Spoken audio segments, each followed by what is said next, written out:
Hello there. Happy lunchtime, everybody. Welcome back to this week's episode of We Are Career. Slightly rescheduled from last week, but we're all here, which is fantastic.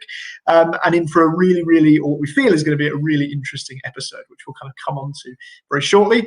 My name's Chris Webb. I'm a higher education careers professional and registered career development professional. Bit of a mouthful there. And of course, member of the CEI. And I'm joined, as always, by my wonderful co-host, Sabir. So, Sabir, how are you doing today? Having a good start to the day?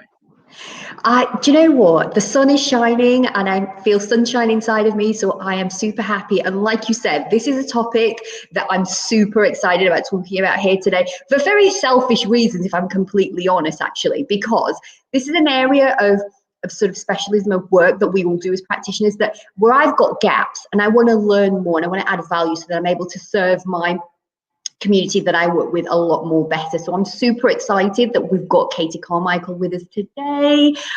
What I'm also sort of excited about as well is that, oh, by the way, for those of you that don't know me, just to give you a little bit of an intro about myself, my name's known as Meet Sabiha. I work in 12 countries as an RCDP, and I specialize in working with young people who are looking to transform their career potential. And I'm also the creator of the 4.0 Class Academy, which is all about upskilling international career guidance counsellors, helping them deliver more powerful career support to their students. Now, as always, I want you, those that are watching us live, please let us know, come and say hello to us, use the chat box feature.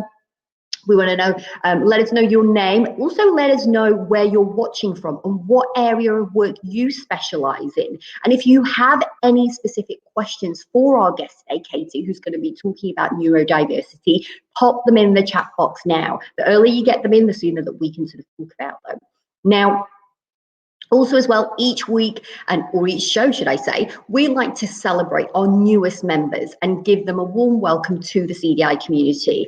Now, Chris is going to be popping the list in the chat box right now. And if you see your name in that list, come and say hello. Now, if you're watching us live, excellent, let us know now. However, if you're watching on the playback, please do use the chat box facility either on YouTube or on Facebook to let us know why you joined the CDI, what was it about the CDI that made you come and be a part of this amazing community, but also what area specialism that you're working in, because the list today is phenomenal. I had a look, we've got amazing sort of new members who have joined, who are doing a whole host of different types of work within the CDI, within the careers guidance, information guidance community. So please do let us know, because we want to hear from you, we want to welcome you, we want to support you, because this community is amazing. And if you're watching and you're thinking, CDI community, who is that? What is that? And you know nothing about it, hop on over to the website. And you will find a ton of resources and a ton of information. Honestly, for the price of less than a Nando's meal a month, you get so much value. And I know it's been absolutely instrumental for me and my professional development. And so without further ado, I want to head on over now and officially introduce our guest, Katie Carmichael. So Katie, what should people know about you? What kind of work are you doing and what do you specialize in? Well, hi, Chris and Sabia. I work for a small organisation in Scotland, a national organisation though, called Dyslexia Scotland. And within that, I'm responsible for the Career Development Service, which provides career information and guidance for dyslexic people of all ages. So, yeah, we're very much about supporting the dyslexic community directly. But what's really also important is about sharing knowledge with the career professional community about how can we kind of be better career advisors for dyslexic people. So yeah, a lot about knowledge sharing and figuring out what's best practice.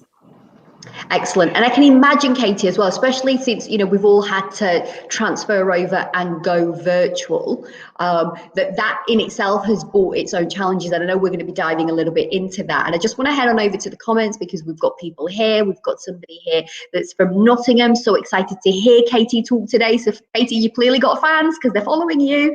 I've got somebody else here who's saying, I'm a career guidance practitioner working with career changes, redundancy. I have a special interest in supporting ADHD women. Katie, so perhaps if there's any value or any resources or any tools that you want to talk about here today, that would be amazing. We've got Teresa from sunny Glasgow. Good to know that the sun is shining in Glasgow as well. Welcome, Teresa. And I've got, oh, interesting. We've got actually, so Katie, this is going to be so much fun because I know we're going to be talking about this and this is going to be so much interesting. So for the Facebook user who's sharing with us that got diagnosed last year with ADHD. So that seems to be a theme that seems to be picking up. So Chris, what is the topic? What are we exploring today with our fabulous guest, Katie, today? Yeah, thanks, Sabir. And as you say, I think, we're hoping that this is a topic that is really going to kind of engage people that are watching with us today and maybe sort of resonate with some, not just from the point of view of kind of clients, but also from a personal perspective as well, which I know we'll kind of be coming on to. So I think, Katie, to kind of kick us off, for those maybe of our members who are sort of less familiar perhaps with working with sort of neurodiverse clients and perhaps some of the work you mentioned that you do with Dyslexia Scotland, can you perhaps tell us a little bit more about what that work is like? And I guess really, are there sort of particular issues, do you feel, around neurodiversity in careers work that we should be talking about as careers professionals for people maybe who aren't already? Yeah, absolutely.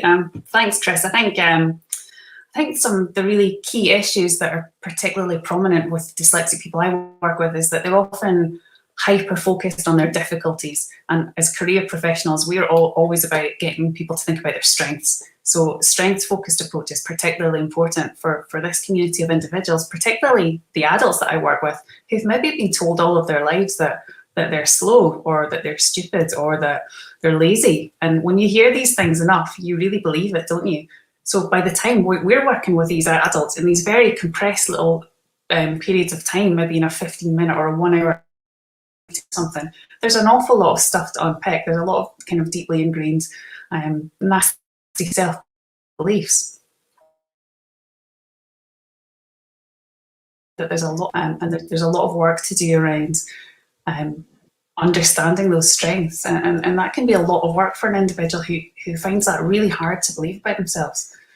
But as well as that, we've got to understand that dyslexic people in particular kind of learn maybe in a different way than we've been allowed to do in school. So that takes a little bit of understanding as well. But these are people who are often very creative, incredible problem solvers, big thinkers, and have so much to contribute to society and the economy. And there are some wonderful reports done by organisations like Ernst & Young around the value of dyslexia, which goes into depth about dyslexic thinking and how that can be applied within the career sector. So I'd encourage anyone watching today to download that and have a look at that and even introduce that to, if they kind of don't have a self-belief. Say, look, here's something really official that says, actually, you're a person who has kind of really naturally useful ways of thinking that can lend themselves well to a lot of different careers and make a huge significant difference. So, I mean, I think by nature as professionals, we are person-centred and we do like to be holistic, so I'd emphasise the importance of that, but taking time with clients to understand what does dyslexia mean to them and kind of what are some of those difficulties. Thanks, Katie. I mean, it's really interesting you mentioned there about the the Ernst & Young report, and I think one of the reasons that I think we felt this episode was quite useful at this point in time is we've seen quite a few reports recently or sort of articles coming out around how sort of companies, how employers have sort of maybe been adjusting their recruitment to perhaps kind of target neurodiverse individuals, or perhaps make it more easier for them to access the recruitment process. How much of that, in your experience, do you sort of feel is maybe kind of tokenism and something we spoke about in our last episode on unconscious bias? Is there a risk of that sort of being the case that perhaps people don't always take it seriously, but it's almost done as a bit of a tick box exercise? Or do you feel that there is some kind of quite good practice going on out there, I guess, in terms of employers recognising more the benefits of neurodiversity? Yeah, I think there's a bit of both, to be honest. I think it's unfortunate that there possibly is some tokenism and some box ticking, but there are organisations who do look to make a particular effort. I mean, things like Disability Confident, when that scheme kind of came out in the last couple of years to replace 2 ticks, that sounded really encouraging because that kind of promoted things like allowing people to submit applications in a different format. Now that's quite vague. So you're right, for some employers that might mean, okay, we'll give them a large print or a Braille edition, but that's it. But actually for someone who's really flexible and open to a creative and imaginative approach, then that could mean actually I could submit or I could deliver a presentation, or I could just communicate that application in a way that makes sense to me as an individual. So yeah, I mean, a lot of that's down to interpretation of things, but yeah, I think there's obviously a lot of value in employers making that recruitment a lot more flexible and creative, so that people who think differently and express themselves differently have the opportunity to do that at their best, rather than kind of being fitted into the trying to express things verbally in an application form where there's a word limit, for example, or trying to do a psychometric test that maybe kind of doesn't work for your way of thinking. That there's, yeah, the more employers can be open and flexible about their recruitment, I think the more likely they are to be able to harness some of that neurodiverse talent, which often is expressed in a very different way, isn't it?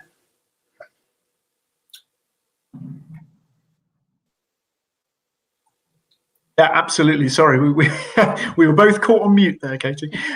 Yeah, no, couldn't agree more. And I think, as you say, it's that sort of, I suppose the nuance behind that argument is it not just being kind of one thing, you know, and perhaps that idea, again, this was something that we sort of covered when we talked about unconscious bias, this idea that sometimes you can kind of almost lump everything into one category, even the idea of neurodiversity, that you could possibly, you know, sort of, and I guess we've kind of done that a little bit, but that idea of sort of saying, you know, to be a neurodiverse individual encompasses obviously so many different things and can encompass so many different things. And I guess, as you're saying with employers, you know, it can never really be a one size fits all approach, because of course that kind of creativity is how you're going to draw the best out of people who may have sort of different approaches in the way that they, you know, respond to different things. I have a question for Katie, and I am going off topic, sort of kind of going off a little bit off script at the moment. But Katie, do you feel, in your experience, having been doing this work for a number of years now, and I know we're going to be talking about your own neurodiversity as well, which I know some of the viewers are really keen to hear about your experiences and how, you know, and some tips around how you've coped and how they can perhaps use them. But do you find certain industries are better at embracing neurodiversity and, you know, sort of have change, you know, we're talking specifically at the moment here about recruitment, as opposed to other industries, in your experience, Katie? Yeah, I think possibly. I mean, in general terms, we notice that art and design type industries tend to naturally attract the neurodiverse thinker. It seems to be a good fit. But yeah, otherwise, dyslexic thinkers often work well in engineering type roles, but maybe aren't always recruited kind of so creatively. So yeah, there are kind of a number of different sectors who maybe provide the space for dyslexic people to thrive. But yeah, often that kind of that gate can sometimes still be a bit of a barrier. And it's yeah, it's certainly something that that we hear an awful lot about. But so many employers, I think, really are starting to recognise that having a more diverse and neurodiverse in particular workforce is going to be good for them. I'm just trying to make those efforts. We've had some conversations with Police Scotland and with local government agencies who are often kind of feel that they're restricted about how much they can change their recruitment, but there certainly is a wee bit more of a want to be able to do that. I think it'll maybe just take a wee bit of time. But yeah, I'd like to think that all organisations are going to be making a lot more of an effort now that we're hearing so much about neurodiversity. Yeah, excellent. That's great to hear, and that's fascinating to hear that the police force is an organisation that is embracing this and exploring, with people like yourselves of, okay, how can we be more inclusive and how can we, make sure our processes are more neurodiversity friendly. There's just been a couple of questions that have been popped up into the chat box that I'm just going to come to, but also as well, as always, for those of you who are watching via the Facebook community, of course, you will have access to the show's resources, within which we have got a ton of resources. And I don't want to give misinformation, but has the Ernst & Young document that we're referencing been included within that document? No, so that's not something we've got in. So Katie's just mentioned that, but I wonder, Katie, whether you might be happy to sort of share that with us afterwards. We can add that into the show resources doc as well, just so people have got access to it, to that particular report. I think that would be really useful. Absolutely, and I'll be able to share with others too. Excellent, wonderful. So there you go. You heard it first. Now you asked us, you wanted the report, and here you go live. You're watching it now. You're watching it. See as well. We're going to provide that. So remember, if you're watching and you're part of the Facebook community, and this is one of the benefits actually of being part of the CEIAG community, is that you get instant access. You get to stop having to, you save yourself time having to sort of source it yourself. You've got experts here within the community who are doing the work for you. So that's just one of many benefits that you get by being part of the CDI community. So there you go, Facebook user. And so one of the questions that I know I was really keen to sort of hear about, and I can see that the viewers today are really keen to hear about as well, is that in addition to working with neurodiverse clients via your role with Dyslexia Scotland, you're also dyslexic yourself. So how has being neurodiverse influenced your own practice and experience, as a career professional? And I'd love to hear as well what that has looked like over the last 18 months, due to COVID pandemic and us all having to basically pivot and, come up with different ways of working and working remotely, Katie. Okay, well, first of all, I'm not dyslexic, I'm dyspraxic, which is similar but different. I've often heard dyspraxia described as the poor cousin of the neurodiversity family because not so many people recognise it or know about it. And I was only identified age 35 and only identified because I'd come to work at Dyslexia Scotland and my colleagues kind of noticed it. So you imagine I've kind of bumbled along my whole life and not to find that out was massively useful for my self-understanding. But in a nutshell, dyspraxia is when signals between the brain, the body and the brain get a wee bit jammed. So for me, that's noticeable to people in that the flow of my words kind of gets a little bit stinted. Situations like this, Chris and Sabia, are an absolute nightmare for me because I have to kind of think on the spot and get my words going. So this is a bit of a challenge. But things as well, like my facial expressions might not reflect what I actually feel, so that can be a bit strange for other people. But you'll notice it in my typing or sometimes in my walking and my poor driving. Those are the types of things that kind of affect me. So I think probably one of the other things I should maybe highlight is that you asked me several things in that question, and my working memory can't hold all of those things. So I'm kind of trying to reach back and think about what some of those were. So. Oh, I'm so happy, Katie. Sorry, go on, Katie. I'm so happy. Firstly, for correcting me. It's important. And secondly, actually, what you're doing, and this is why I'm excited about doing the show, because like I said, this is an area that is not my strength. And so I want to be more mindful. I want to be more present and want to make sure that I support, whether it's colleagues or even to the community that I'm serving. So that's such a great tip that actually, don't ask multiple questions, ask one question, let the person answer, and then come back and ask the next question. Something that we can all do. So I love that, Katie, that you're sharing that and you're giving us that tip. So I guess that was the first question. So I was then, so the second part of that question is how has working remotely for the past 18 months due to the global pandemic impacted you and your sort of neurodiversity? Yeah, I mean, there's so much to reflect on in that. I mean, like everyone else, I've been on a steep learning curve. I've had to get used to working like through a screen like this. That's had great advantages in that now that clients I speak with can have a recording that they can take away and revisit. I mean, sometimes in the past I've offered an audio recording, but it's so much better actually, I think, for people to be able to see it and to help kind of jog their memory about what that conversation was. So that's a fantastic facility. I think you'll also hear lots of neurodiverse people saying that working from home has been a great advantage because I can control the conditions of my environment. I can choose whether to have noise in the background or whether to have silence. I can kind of work to my own rhythms a wee bit more. So those are things that have benefited me as a practitioner.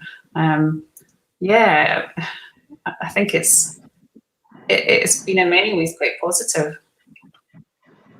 And is there any tips, or is there like a sort of, do you have like a top 3 or a top 5 or certain things that you do, some practices or habits that you've introduced in your practice that has made doing the work you do as a career professional a little bit more easier, more joyful, less stressful? I think probably something that comes to mind over the last years, I've devoted a lot more time to developing resources. I used to deliver training and kind of used to be like yourselves, probably face-to-face with a group of other professionals. Now, because we've not been able to do that, I've put a lot of energy into producing books for practitioners and producing videos for clients. And actually that's kind of really kind of natural to me in terms of my own background kind of from art and design. But also feeling like it doesn't feel like an indulgence anymore. It feels like a necessity, and it feels more valuable. And I don't want to lose that when we go forward. Well, I love that, Katie. And speaking of sort of the resources that you've been creating, you know, for the neurodiverse community, where can people sort of access this information? You know, is it online? Is it downloadable? And also, if people are watching here as well, I've just got somebody here that just popped up in the chat saying, really interesting, Katie, loving hearing you talk about this. Where can people access you online, and where can people access these amazing, fabulous resources that you're creating as well? Well, pop along to Dyslexia Scotland's website. First of all, there's a dedicated section on career guidance there, where we have our Dyslexic Career Journeys resource book, which is a free download. We also have leaflets related to work and employment there. And our YouTube channel has a selection of videos also related to individuals' dyslexic career journeys. We developed those with adults reflecting on what their career journey has been, often quite a squiggly career journey. And those are kind of designed to support young people to be optimistic for their careers, because often you'll hear adults saying, oh, you know, I didn't really get on well at school, I didn't know what I wanted to do, but now I'm working to my strengths and I'm really satisfied. And those are quite inspiring. Excellent, thank you for that. I know our viewers will thoroughly enjoy that. Chris, I know you've got some questions for Katie, so over to you, Chris. No, really interesting. Thanks, Katie. And I think, yeah, as you say, that idea of sort of resource creation, you know, particularly is something that a lot of careers professionals I talk to really, really love. You know, especially where, you know, they've really thought about how that's going to connect with a client or a group of clients. As you say, you know, one of the, perhaps one of the advantages over the past year, you know, taking down some of those things like commute time, you know, time going to face-to-face meetings to really be able to spend, you know, perhaps more of your working day on those type of resources. It's lovely to hear that you felt you've had the time to do that. We've had a question come through in the chat from Teresa. So thanks, Teresa. Thanks for sending this through. And this, Katie, is just to you around kind of quick tips or tools maybe for careers advisors to use when working with neurodiverse clients. Now, obviously, the caveat, as we've mentioned, is that could encompass a number of different neurodiversities. You know, as you've mentioned, dyslexia and dyspraxia. People who aren't aware, you know, quite a big difference, but often, you know, not always kind of made clear for those who aren't aware of it. So what sort of response would you maybe give to that? Any quick tips or tools for careers advisors when working with neurodiverse clients who perhaps don't have familiarity? Yeah, quick tip is you maybe don't have that understanding of what all those kind of different labels mean and how that affects a client. Just do what you do. Take the time to understand that person, that individual. What does dyslexia or dyspraxia mean to you? How can I help you in this session? Probably another quick tip is like I've just demonstrated, I don't always remember things very easily. So how can you support your client within that learning and development session that you're providing them to retain that and then apply it later?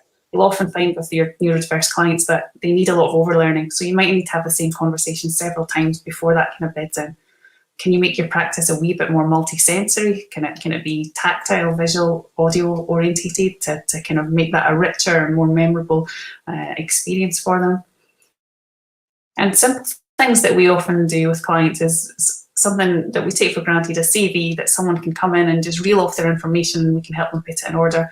That's going to come out in probably not in a straight line, but in a bucket from your neurodiverse clients. So work to their way of thinking and let them express themselves in a way that works for them, and just try and meet them in the middle and bridge those gaps. Thanks, Katie. That's great. And I think, you know, it's a really important point, obviously, about doing what we would always do as careers professionals in terms of addressing the individual, but some of those kind of different areas that people might have less experience with, particularly the multisensory side. Some great examples of this type of work going on. Have a look at some of the stuff that people like, say, Catherine Jennick are doing, you know, some of the advice or sort of the tips in Leanne Hambley and Kira Bongford's Creative Career Coaching book. There was even a great post the other day, I'm sure Liz McGuire won't mind me saying, where she was using the kind of tactic of sort of post-its to represent alternative scenarios, but very much doing it as a physical, tactile activity, choosing rooms to go into, representing a different future. And I think just, you know, exactly as you've said there, Katie, exploring different ways of how we deliver our practice is really important. I appreciate we're coming quite near to sort of the end of the show now. We've had another comment in there that Lynn's just mentioned. Thanks, Lynn, for putting this in. That is just that links to any of these resources we can also put in the CPD resource section on the CDI website as well. So Lynn is very kindly going to follow up on that. So some extra resources for CDI members. And yeah, an interesting one here that's just sort of come in at the end of sort of the chat, really, which is, very interesting session, which is always great to hear.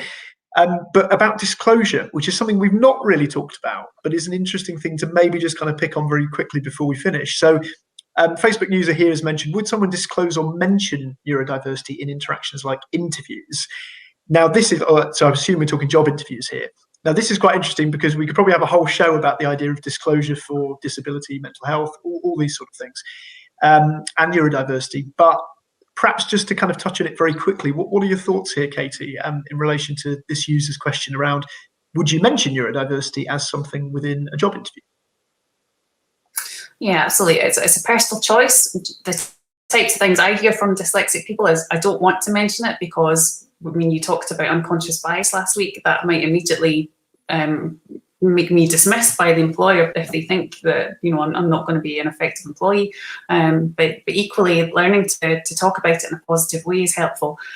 I say to practitioners, if you download the Dyslexic Career Journeys resource from Dyslexia Scotland website, there are helpful resources specifically on deciding whether to disclose, and if you do, how to reframe it in such a positive way that the employer might be going, wow, this person's dyslexic, I need them on my team.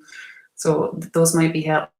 But you're right, there's been an entire show devoted to this, and there are many perks and pitfalls to disclosure. One thing I would say, though, is just to link back to what you said about making that recruitment process more open and accessible, is if it is like that, it doesn't matter if you disclose or not, because you will find yourself able to express better. For example, I didn't know I was dyspraxic when I got a job interview with Dyslexia Scotland, but the nature of that process was just so helpful for me as an individual. I was asked to deliver a presentation about why I was right for the job, rather than fit my answers into questions. Now, if that process hadn't been in place, I wouldn't be sitting here talking to you today. So that's what makes the difference. It's a really, really good point, Katie. And I think, you know, as you say there, it's kind of, there's an element of chicken and egg. We talked about it a little bit with unconscious bias, this idea that could everyone just change everything overnight? But actually, as you said, those employers or organisations that are going to be more progressive are by their very nature going to be attracting people by the way that they operate their recruitment. And that's going to lead to people, you know, getting into the roles that might not have got into those roles previously.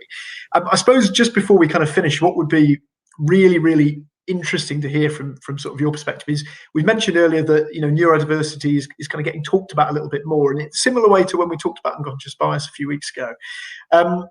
I suppose from your kind of perspective, Katie, do you feel that, you know, I suppose there's kind of an issue generally within sort of recruitment in terms of kind of how employers are tackling, you know, or addressing things that they've done in the past that maybe aren't neurodiversity friendly? Do you feel that perhaps a positive sense that things are moving forward, or are there things that we as careers professionals can still be doing to advocate, I suppose, you know, to make sure that these kind of points are being talked about? Wow, yeah, that's almost tricky to answer, I suppose. Yes, I'd say in the 5 years that I've been with Dyslexia Scotland, I do sense a general cultural change, I think, because there's so much more discussion in the media, for example, about neurodiversity and recruitment, that kind of is gradually unfolding in the right way. Remind me what you asked the second part. No, I think you've kind of hit on it there, really, Katie. That idea of whether there is this cultural change, and I guess the difficulty, as you mentioned, there is someone's put in the chat Dyslexia Scotland's gain that you got into that job, which I think we would definitely agree with. So I suppose, really, as you've said there, you know, you've seen this kind of slight cultural change with sort of what's happening perhaps in the media, and, you know, it's being talked about more. I suppose the second part of that really was around, you know, is there anything you feel that we as careers professionals could be doing to perhaps better advocate, you know, to employers or organisations that we are working with already? Yeah, but probably just doing that directly through clients themselves to have more awareness of their neurodiversity, and to consider how they are framing that to employers, and to not be apologetic about it, but to kind of genuinely own that and talk up their advantages. But yeah, I mean, when you are doing employer liaison type work, yeah, maybe ask employers how are they making their recruitment processes more accessible or more creative or more open.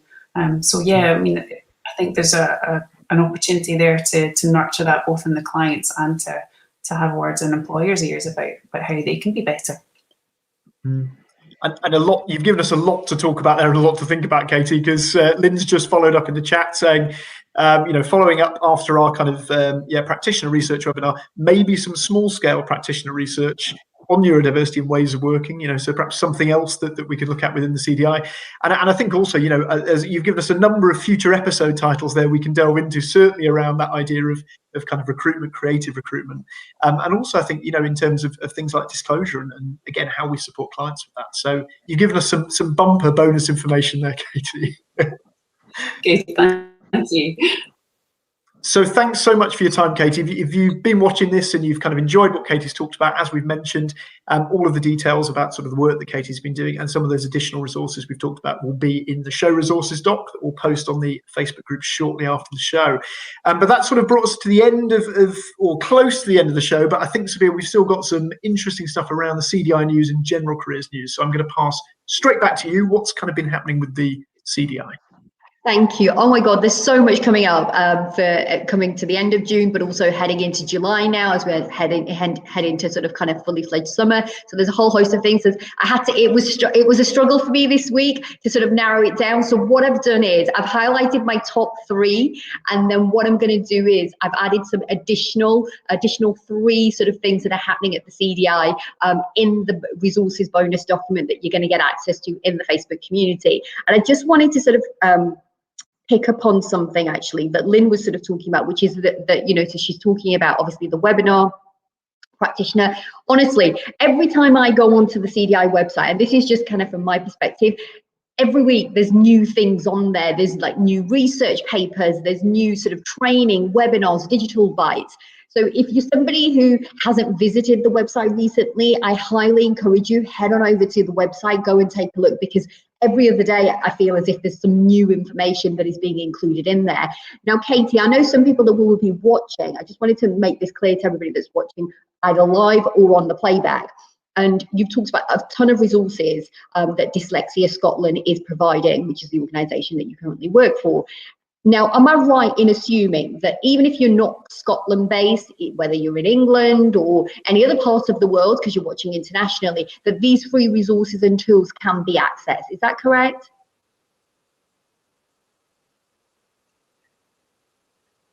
That's correct. Yeah, I mean, often it'll start with a Scottish policy context, but the materials and the information otherwise is universal. And exactly. Love that. And all of Katie's contact information will be included in the resources document. So if you're interested, you want to follow Katie because something that she's shared with you about her own personal journey or about the work that she is doing resonates with you and you want to learn more. I know I've started following her and I see her popping up on my feed and I find her content really beneficial and useful. You can definitely do that and all her contact details will be made available. So heading over to the CDI News, the 3 things that I've picked. So number 1, the International Careers Think Tank Professional Career Development webinar is coming up now. This is the first webinar and it's going to go back to the first principle, which is going to be focusing on professionalizing career development, looking at the history of our profession, identity, CPD and training. So whether you're a student new to career development or have worked in the sector for some time, you'll find this webinar informative and engaging, and it features 3 short presentations from international experts. So this really kind of sung to me. Which includes Dr. Mary McMahon, we've got Dr. Shobna Neary, and we've got Dr. Spencer Niles, who are going to be covering these topics of history, identity, CPD and training. Then number 2, on Thursday the 8th and Friday the 9th of July, we have the Careers Leader Conference focus coming up, and the focus this year is going to be on 3 high-performing themes, which include inclusivity, continuity and creative professional practice. And I would imagine that what we've been talking about here today connects, and I would suspect that this is going to be something that's going to be spoken about. And we've got Sir John Holman, the Senior Advisor in Education and the Gatsby Foundation, an Independent Advisor on Careers to the DFE, is going to be there. You've got Nicola Hull, Education Director for the Careers and Enterprise Company. You've got Gideon Arul-Mani, an international expert in models of multicultural career guidance, and our previous show guest, Ugana Ramsey, co-author of Addressing Unconscious Bias and White Privilege in Career Guidance. And then finally, job vacancies. Now, there's currently a couple of job vacancies at the CDI, and in particularly, there is a job for the professional training manager. So if you are currently job hunting and you're thinking, hey, I would love to work for the CDI, that particular job role plus a whole ton of other job positions within the community is available on the website. The link will be included in the resources document, so please do check that out. And then the bonuses that I've included for career development for the CDI News has been the new career framework. They have redeveloped the framework. It's absolutely phenomenal. The resources that come with that have just been phenomenal, so please do check that out. We've got supervision for those of you. I know so many of you asked me about supervision, so that's in there as well. And then also as well, there's the new CDI digital skills assessment tool for career practitioners. There's going to be a digital bite done by our very own Michael coming up on the 13th of July as well. So that's the wrap up for the CDI News, Chris. What's happening in the wider community? Yes, thanks, Sabir. Yeah, no, again, lots of news for this week's one. It was particularly hard to condense it down, so we've included loads and loads of sort of varied careers news within the show resources document. Top three just to talk about. First one, very much linked to kind of today's show and our last show in terms of those ideas of how we can be more inclusive and more creative with inclusivity. And this is a Twitter thread actually from a University of Leeds student, visually impaired University of Leeds student, who talks about what they've been doing at the university to just make the environment more friendly for anyone that might have any sort of impairment. And it's a really, really nice Twitter thread about sort of how an organisation can really live the idea of inclusivity through what it does and the values and the actions it takes, rather than it just being a tick box exercise. So, you know, huge kudos to the work that University of Leeds is doing there. And it's a really great Twitter thread to have a look through. A couple of the other kind of key stories that we've got. One is you may have read this already, which is the article from Janet College of Outstanding Careers about you know, the rant, she called it, that she had on Twitter this week about sort of Ofsted and about the articles around the Baker Clause and some of that, I suppose, conversation around careers education becoming quite reductive in England around the Baker Clause, you know, careers education meaning that we're letting lots of training providers in and not perhaps focusing on that kind of holistic form of careers education, and particularly talking about careers guidance in relation to Ofsted. So that's a really good read and kind of, I think, succinctly pulls together all the stuff that's been happening on Twitter.